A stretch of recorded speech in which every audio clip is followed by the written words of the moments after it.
Hello, this is going to be the first of several videos I'm going to create.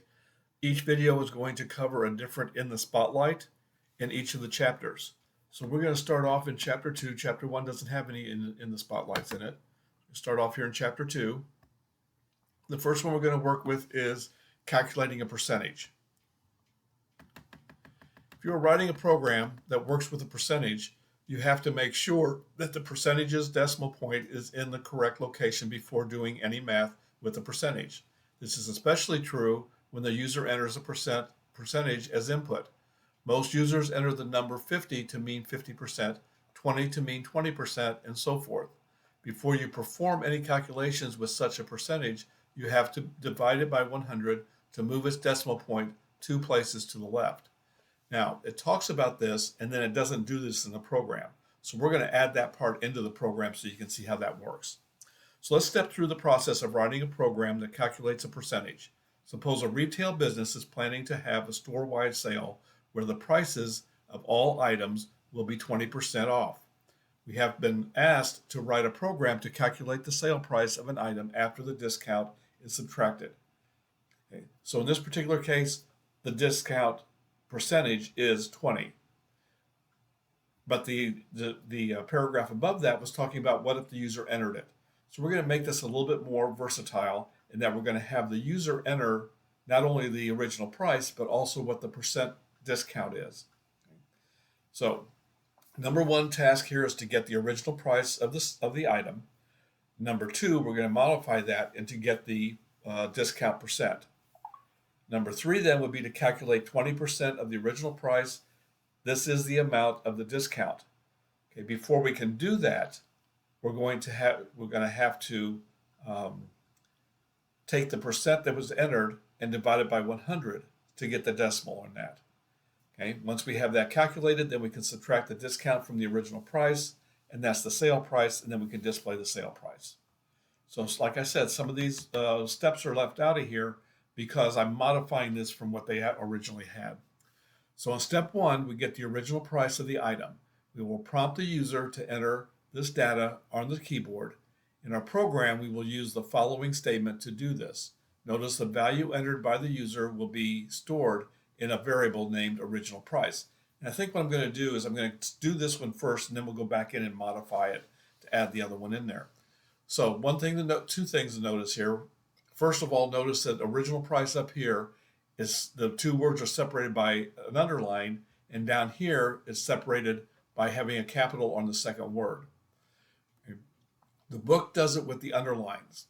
I learned programming without using underlines like that. I don't like them. To me, that makes the words look, the variable names look weird.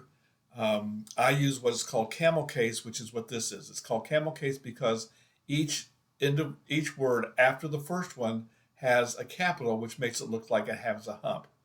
Okay. So if you have three words, it looks like it has two humps and so on. So with camel case, the first word is in lowercase, the second and all other words afterwards are all, the first letter is capitalized on each of those. So what we're doing with this then is I'm going to do that. You need to be consistent. You can do it either way you want to, but make sure you're consistent throughout the entire program. The second thing is that I like using double quotes. In this case, we have to because we have this apostrophe in here. But I use double quotes on string literals. That's what this is here, is a string literal, because in a lot of languages, such as C++ or Visual C Sharp, they have another data type called character. CHAR is what they use for the data type. And character literals have to be in single quotes. So strings are in double quotes. So I just got in the habit of doing that, and I do it in most of my coding that I do. So we're going to stick with this one here. So step two is that we're going to calculate the amount of the discount. We're going to use 20%, which is going to be the 0.2, multiply it times the original price, and that will give us the discount. Step three, then we're going to take the original price and subtract off the discount. That will give us the sale price. And then in step four, we're going to display the sale price. So I'm going to move this back over to my other monitor. I'm going to open up Python. I've got it pinned to my start here, If you don't, you may have to go into your all apps, or depending on your operating system, how you get in there, and then go down to Python. And I've got two versions on my computer. I always use the Python 3.10. So whatever is your newest version, and then you want to use IDLE. IDLE stands for, oh, just a second, my mind went blank on that. Integrated Development Environment. The development is the DL. They made it that way instead of just doing IDE on it. Okay, so I'm going to click on that. That will open up the Python shell, which is what we're going to use here. Okay. For that, this is going to show the output and stuff. We're actually going to open up a separate file in order to put the program in here, because without doing that, we can't save it. We want to be able to save this. So this is the only one that I'm going to add comments to, just to give you an idea, show you how the comments work on here. So the beginning, I'm going to put in comments to explain what the program's doing. Comment starts with a hashtag.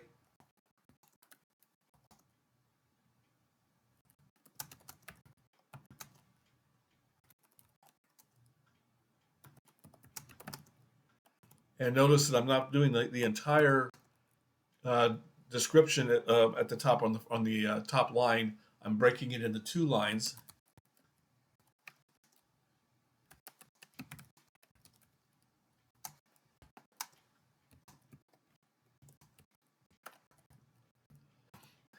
And the reason I do that is if I took it all out as one line, on here, it would run off the edge. And then I have to scroll back and forth to see it. And actually, if with a smaller window like this, I wouldn't be able to scroll. I'd have to hit my end button on here, or use my arrow key to move over.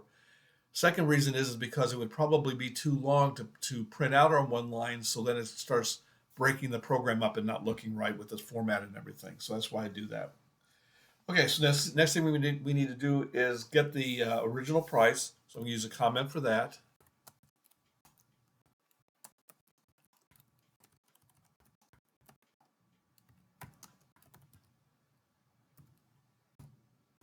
And that's going to be our original price, which is going to be equal to a float, because we're going to have, it's possible to have decimal points on these. Input.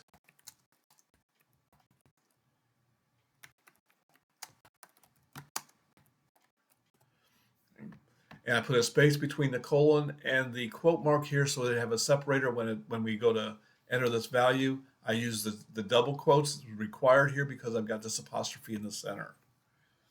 Okay, so the next thing we're going to do is calculate the amount of the discount.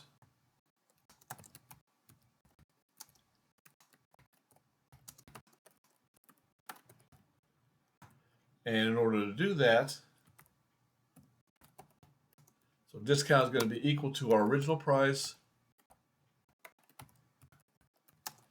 times our percentage, which is the 0.2.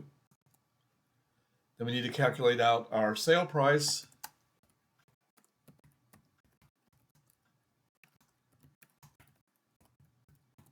which is going to be sale price, and it's going to be equal to our original price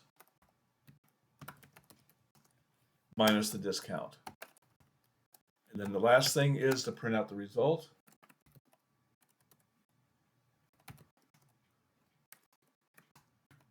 In this case, the result is our sale price. Use a print statement here. Get a bit of label.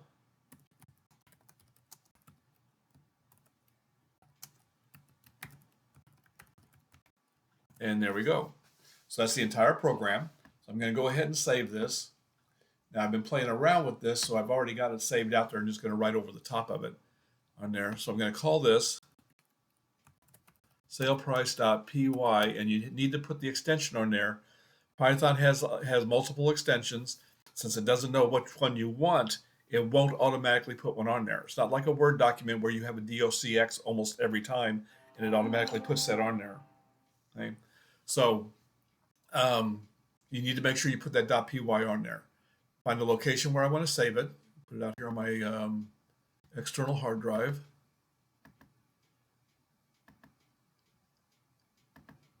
And chapter 2, like I said, I've already got it out there, so I'm going to just write over the top of that one. Okay, there we go. And then I'm going to run it. Ask me for the original price. I'm going to left the space off there, so I'm going to go back in there and fix that in a minute. That's 100. And so the sale price is 80, which is right. 20% off of 100 would be 80. Let me fix this up here. Okay, so now, like I said, the description of the in the spotlight was that when we asked the user to enter the discount percentage, they would enter it as a percent, so like 20 instead of 0.2. And to make this a little bit more versatile,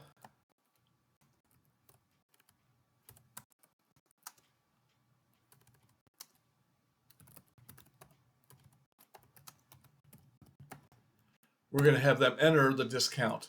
And makes it nice if I spell things right. There we go. So I'm going to just call this discount price. It's going to be equal to a float input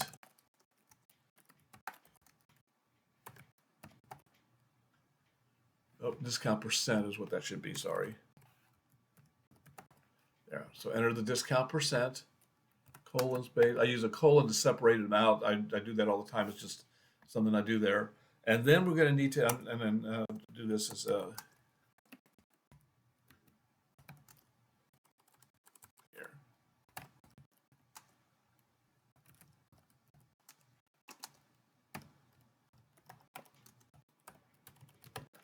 There. And then it's not a real good description, but we're going to convert the percent into a decimal value. So we're going to take our discount,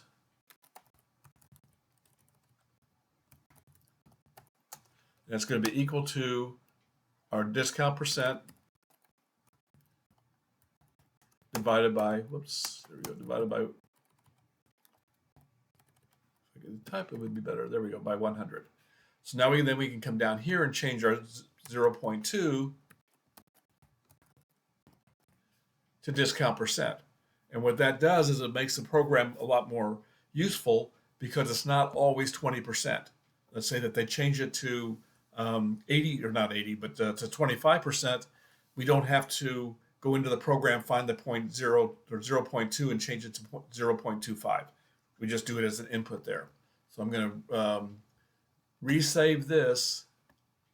And I did this as sale price 2 already, so it's already there, but that's what I would type in as sale price 2.py. Save it. This is going to tell me I'm going to overwrite it, which is fine. And then I'll run this one and enter the item's original price. I'm going to do 100 again. This time I'm going to do 30 as the percent, and it comes back as 70, which is what it's supposed to be.